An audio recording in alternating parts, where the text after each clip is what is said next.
Welcome to tonight's episode of Beyond Focus TV. I'm Lydia Patel, and as always, I have a very special guest for you, Sharon R. Frank, Realtor. She'll be with us for the next 30 minutes, so stay with us. You're watching Beyond Focus TV. Beyond Focus TV allows you to discuss contemporary topics affecting the Caribbean people on both a national and local level. The show features informed guests who offer insight, debate, and evaluate various issues. Beyond Focus TV builds on the station's mission to provide useful information to the Caribbean people in New York and abroad. Beyond Focus TV, where our viewing audience can get educated, informed, and empowered. Welcome back. You're watching Beyond Focus TV. I'm Lydia Patel. And like I said, I have a very special guest for you. Another powerhouse lady is with us, Sharon R. Frank. Welcome to the program. Thank you. Thank you. It's a pleasure to be here. It's a pleasure because we love having powerful ladies in the community doing big things. I think this is 2020, as limited as it's been. Yes. We've had some great people still come through this chair and really, just share some knowledge with the community, which is great. Absolutely. So we get to include you in that roster. But before we even get started about the realty and being an author and all the great things that you are, tell us about the story. Who is Sharon R. Frank?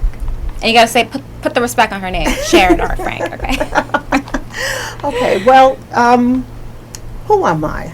I'm a normal person, ordinary person, Yes. just like anybody else, who strive to achieve in life. I'm a mother. I'm a sister, an aunt. So I don't see myself as those titles, but Very humble. Very humble. But what I do. So the boss lady comes in. Yeah, that's a boss lady, what I do. So I'm a realtor, developer, and I'm also an author.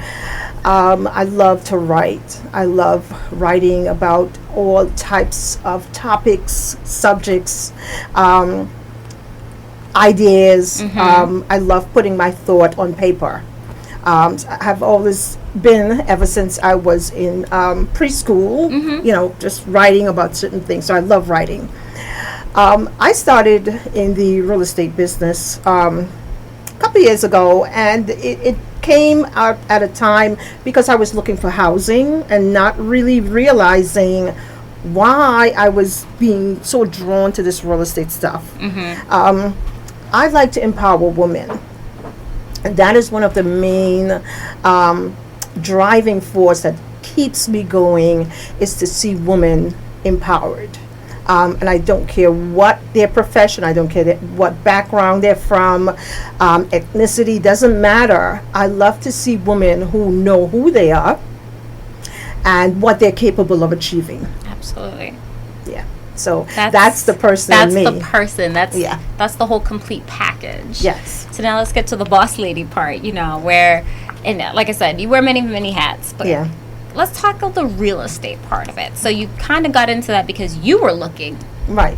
for something. Right. And then you decided, oh, I'm actually good at this. I could. Well, there's a little twist to that. So Let's hear the twist. There's a little twist to that. So this is how this started. Over 30 years ago, I was looking for an apartment, and I called a realtor and met up with him, and he was taking me out to see some apartments, and he said to me, "Why don't you buy a home?" And I said to myself, no, I was only 19 years old, and I said to him, Oh, wow. yeah, I said to him, buy a house. I said, that's for older people. I'm just 19. I just need an apartment. Of course, it was me, myself, and my fiance, and we were like, so as he took us out to see apartment, he just kept talking to us about buying a house, the steps, the process in purchasing, and he just kept talking. And then one day he actually talked us into going to see houses. And we went out with him and we saw these houses. We fell in love with these houses, but we were overwhelmed because we were like, Can we even afford can we this? afford this? Can we maintain this? And he started giving us the steps. He said, this is what you do. You buy this house, you sit on it for a couple of years, then you take the equity out of this house and you buy another house. I was like, really? So he's like, yeah, come and see what a property that I just bought. And this was his second house, and he showed it to us. So then that got our wheels turning, right? So we're like, okay, so we could do this. Didn't work out with him, never found a property with him, but an opportunity came about from a family member that was selling their house, and we purchased the house. The house was very inexpensive. It was in an area in New York where they called the Boondocks. Our friends thought we were crazy. We were 20 years old trying to buy this house out in the Boondocks. We purchased the house out there. The property was across the street from a big open undeveloped lot. Okay. And within a matter of 4 years, they would talk to develop that whole area. And what do you know? The prices of the house shot up in the area. And we did exactly what he told us. We took the equity out of that property and we purchased a 2-family house not too far away. And that just started the process. And we just started repeating and repeating. So as time moved along, I went ahead and then I became involved with someone in the mortgage industry who said to me, you know a lot about real estate. Why don't you try doing mortgages? And I said, okay, fine. That again developed itself. And, that's the person with me. Anything that you drop me in, You're going to make it work. I'll excel, right? And I want to go as far as I can go with whatever it is I'm in or I'm working towards, whatever I can get as far as I can go. So at that point, I got the opportunity to open a mortgage branch, which was like a franchise of a mortgage company. Okay. So I started with the mortgage company. I opened the branch, and then my then husband, was my fiance now husband, he came in with me, and we started buying properties from the auction, fixing them and putting them back on the market. Yeah. Back then, there was no such word as flip. All we know is we used to refurbish and resell. Then we got into the development part of it, where we would buy property that's sitting on double lots, portion it, or do a demolition, and build 3 or 4 more houses. And then when they want to buy that, they have to pay for each one of those. Right, and then we put up 3 or 4, 5 houses. So we were doing that, and that was. But those are major construction projects. There's some major people construction. think it's easy to say that, but Now, it's not that easy. I didn't know. Now these years were going by. I didn't know to myself. I love real estate. Here's what I love with real estate the most. I love meeting people. Right, I love to hear stories. I love to hear about people's background. I love to hear from where they're from, how their life, happens back in their country, and in what their community, what's happening. I love that. To me, that is priceless. So as that happened, as we were going along, a couple of years down, it dawned on me. I said, why do I love this real estate? Because sometimes I would say to myself, I don't want to be in real estate no more. But I would go right back and say, why do I love this thing so much? It was only then that I realized, as a girl growing up, my father was an architect. He owned a construction company. He was a builder. And I remember him coming home. He would draw plans for the houses, and he would come home and he would give me the plan, and he would say, "These are the rooms, and this is the 3 feet by 10 feet." He said, "Find the square footage for each room," and that would be my project. And I would find the square footage for each room. And I remember him putting me in the back of his pickup truck, taking me to these projects that he would be working on, whether he's building a house or I know he built a mall in one of the cities close by, shopping mall, one of those little strip malls. And that was one of his jobs. And then it dawned on me that was the reason why I was so drawn to it. It was already in my blood. It's in your blood. Yeah. And that's amazing. And sometimes you just don't even understand why you're drawn to something. Yeah. But you realize it's already in you. It's and already it's there. in You you. have to tap into the right thing. Yeah. And nurture it out. We'll hold that thought. We're going to take a quick break. We'll be right back here watching Beyond Focus TV. Stay with us.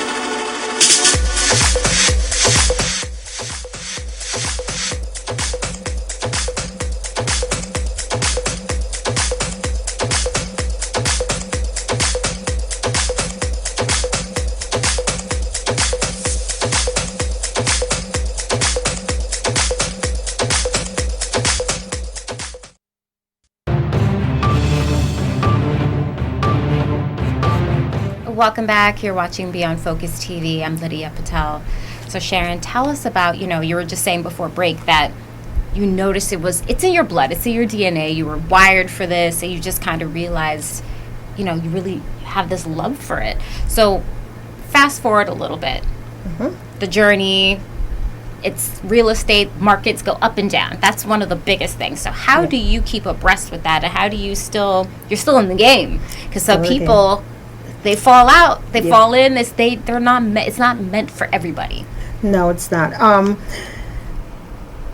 What I always explain to when I mentor women who want to go into business for themselves, one of the key things I always explain to people who want to go into business, there are two sides to going into business. There's two parts of it, and a lot of us don't realize that there's two parts. Okay. There is the business itself. Let's say you're a baker. You can bake, right? So there is the part with the baking, the products that you're going to produce. You want to make sure that those pastries and stuff is, tasting well and done well, fresh. And then there's the other part of it, which is the business of running that business. Yeah. Right. So what happens, a lot of us go into it and we don't realize that. We go into business and we don't realize that there is two parts to it. Your profession, you have to keep up with it. You have to know what's trending out there. Thing that people are coming to you for. You have to know what's trending out there. You have to be abreast with what's happening in the market. You have to know your neighborhoods. You have to know what's going on with the economy to keep up with that part of it, which is the real estate part of it, the housing market. And then there is the other side of it with running that business. Well, you have to know now that things has changed. And everything is being done differently in terms of advertising, in terms of reaching people, So you have to be abreast with what's going on now. We do what's called lead generation. We don't knock on doors anymore. We go to what's called lead generation, and we use different forms and different formats to find our customers and to get our properties in front of our customers' eyes. Right, or to get a listing from sellers who wants to sell. So that is what has kept me afloat all these years, is that I learned how to separate both of them and how to keep abreast as to what's going on with the housing market as well as the business part of it, which is the financial and the income and the advertising and the market, and that is what will keep someone afloat if they want to stay at the top in their market. So I always notice there's kind of two types of realtors. There's the ones who work for like a Douglas Elliman or a Remax or anything like that, and then there's independents. Right. Kind of share and highlight the differences between those. Are there any pros and cons? And of course, are you represented, or do you work for anyone directly, or is it's all you? It's all me, and it's all me, and there's a difference. There is a big difference. Let me see if I can break it down to you something more simple. Well, let's put it this way. There is a big difference between someone who is a manager who works for a fast food restaurant and someone who owns their little quaint restaurant in the city, right? The person who owns a restaurant puts more into that operation. Yes. That operation takes on an ID, a stamp of that individual's personality that they bring to that restaurant, as opposed to you being the general manager for a company. You're taking on the idea of the company. So it's two different. Someone who works for Douglas Elliman, they want to be at the top of their game. When they're looking for numbers in sales, they're looking for sales. Like I was the top sale producer for the first quarter in 2003, and they get recognized that way, and that's all good. Yeah. However, when you work as an independent, you are paying attention to sales, but it's more so the people that you connect with. Yeah. Right? Because eventually I have generations now that calls. I have people that I've sold properties to 20 years ago. Their children call me now because they want to purchase. Right? They refer me to friends. When you bring and make that connection, I think why some people would choose that if they're now getting into it is because a lot of the advertisement is done for you. When you're under that umbrella, you take advantage of those type of advertisements that are done for you. You know what I mean? You do get stipends towards things, but again, it's more regulated. It's not It is. you. And then you also have to understand, if if let's say maybe 20% of your business is referrals, 30%, that 30% that's referrals, you're talking about someone, you don't really have to get to know this person or their character, because you're going based on someone who had worked with them before and could say, well, she did an excellent job, she understood my goals, and she helped me to accomplish those goals. Now, as opposed to, well, he was the top producer for 2019. What does that really mean? Yeah, but you still don't know that person, and they don't know you, and they don't know your goals, and so you have to get to know them and know their character, know the person that you're working with. So there's still a difference. Like I said, for me, being with people is the ultimate. So for me, it would always be being an independent, because I'm more free to connect with the people that I work with. Absolutely. Do you have a team under you? I have individuals that works with me. We have a group that works with me, and again, being the boss lady that I am, I always try to find people who are like-minded as I am, have the same values that I have in terms of the business, right? In terms of our customers, in terms of our clients. And I look for people who understand that buying a home is probably the biggest investment. I know. I recently, 18 months ago, bought my first co-op. Will make in their life. And if you understand that, and you treat it as such, it would not be just selling another house to make a commission, right? It's a lifetime investment. And you ought to treat your clients as such, because this is a big step for them. Some people put their last. It's their first and their last, they'll ever make. And some people take everything they have. Yeah. I remember when I had to sign that deposit check, I looked at that piece of paper, because I never wrote that check. That big. I was like, yeah. And then when it finally goes away, it's like all your work and your saving, and it goes away. Yeah. So it does feel like a lot, but you have to have good people with you. Yeah. But hold that thought. We're going to take a quick break. We'll be right back. You're watching Beyond Focus TV. Stay with us.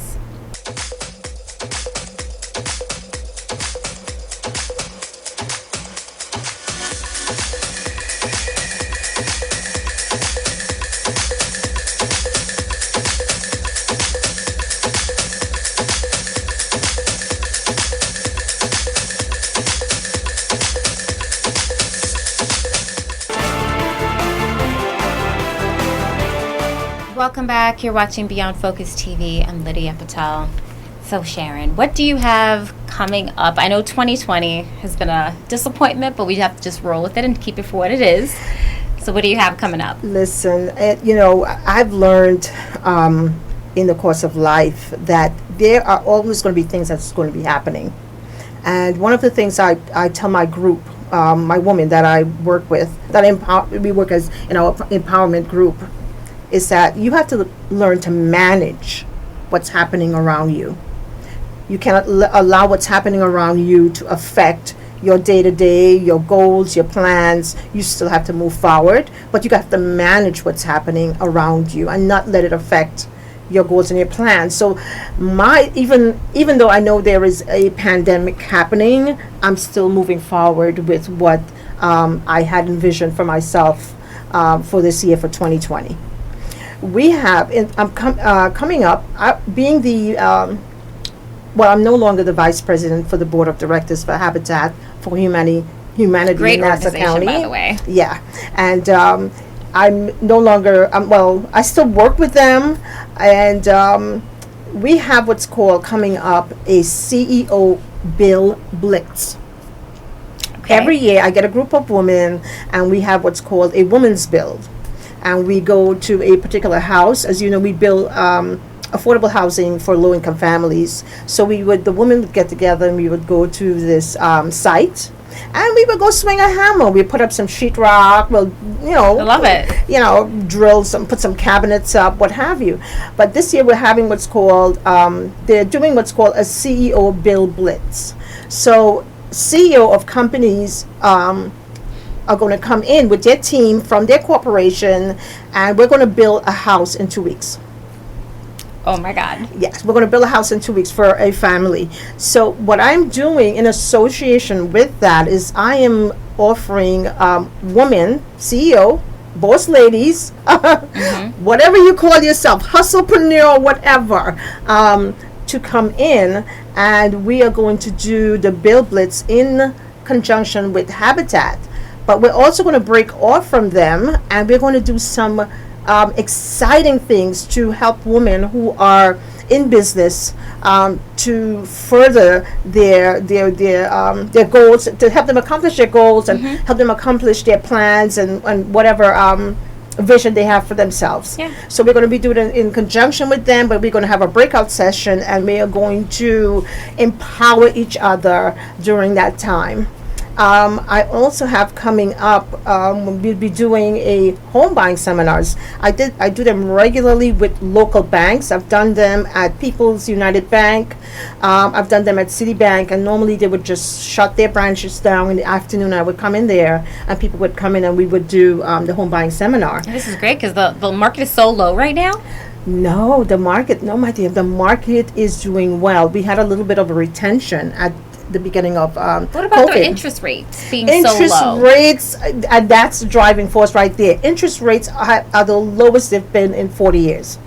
And because of that, because we had a bit of a retention, because no one wanted to open up their homes to have people come in, people didn't want to go into people's houses, the market became a seller's market.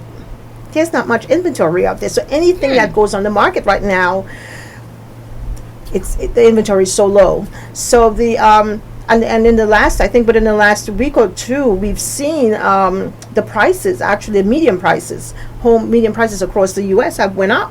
You know, I think the median price right now is $320,000 across the U.S. So it went up. So the market is opening back up, and we're hoping that it continues for the rest of the year, continue to climb. We are not sure what's going to happen, but in the next 6 months with the resurgence of the virus. But we're hopeful that it will continue. So it's a good market right now. People are buying, rates are low, and the economy, well, we'll see what happens with the economy. We'll see what happens with that. I also have so we're going to be doing the home buying seminar. We're going to be doing it via Zoom. We have a bank that wants to sponsor the event, and we will have representatives from some of the local agencies talking about first-time home grants for first-time home buyers to assist them with down payments. Sometimes you may have someone who may want to buy a house that needs to be repaired. There are agencies that would give the money to do the repair, and for the properties that you might want to purchase that is in this repair, because sometimes someone may not be able to afford a regular property, but they can find a property that's in distress, needs some work, and there are agencies that's willing to give the first-time home buyers these grants to repair the property. All right. Absolutely. And then we also have we're going to be moving into our wealth building seminar. Okay. And that's a biggie. It has been my vision for a long time to kind of deal with women and wealth, right? I'm a keynote speaker. One of my speaking topics is the power of your purse. And what I want to do is to empower women about their money, their purse, because a lot of times we don't see our money the way everyone sees their money, right? We always think we have side change. We always think we don't have enough, and that's not so. That's not true. So I want to move into the wealth building seminar for women, and I have a series of seminars that I want to do pertaining to that, to show women how they can use their money to leverage whatever it is they may want to do, how to use what they have, to get what they need and to grow their wealth. And of course, Amazon author. Bestseller. Well, yes, that's that's the latest one under my belt. So I had a sister of mine. I call her sister. She's from my place of worship. She knew that I loved to write, and she wanted to do a book with women. There's 50 women in this book, by the way. Of praying for everything under the sun. And when she called on me, I said yes, not knowing that when we decided that we were going to launch this book, that we would be in the midst of a worldwide crisis. When we launched this, when we did the pre-launch, everyone was calling for prayers because so much was happening with COVID-19. People were looking for people to pray for them. I heard people say, I don't know how to pray, but I need to pray. I'm afraid, I'm scared. And we did the book pre-launch exactly in the midst of COVID-19. And I think this is all divine. It's God, all God. So by the time we launched and we hit Amazon, we hit other outlets, we became a #1 bestseller. We became #1 in 3 categories, and it's just beginning. We have different things coming up with the book and stuff like that. You can, if you want to get the book, you can get the book from Amazon, or you can go to my website. Give your website real quick. My website is SharonRFrank.com. Across the board, that's my handle. That's all your handles. Yeah, that's my handles right across the board. My real estate, same thing. Perfect. Well, we are out of time, but we are going to have you back because we have so much to talk about with you and just get into all those seminars and segments. Our viewers can benefit from this. So we are going to have you back. So thank you so much. Thank you for having me. And it was amazing having you here tonight. Thank you. And as always, if you have any questions or comments, you can send us an email at info@beyondfocusedmedia.com. I'm your host, Lydia Patel. Thank you so much for joining us. And we'll be back again next week. Same time, same place. You're watching Beyond Focus TV. Stay with us. Beyond Focus TV show wants and needs your feedback. Did we blunder? Please let us know so we can improve. Was the show helpful to you? Drop us a note so we can share the success with our staff members. Is there something you think we could do better? We welcome new ideas and new approaches to old ideas. Do you have a great suggestion? Let us know and we'll work on it. If you would like to share your comments anonymously, please send us an email at info@beyondfocusedmedia.com. If you want to get in touch with the executive producer directly, send him an email at gene@beyondfocusedmedia.com. We really look forward to hearing from you.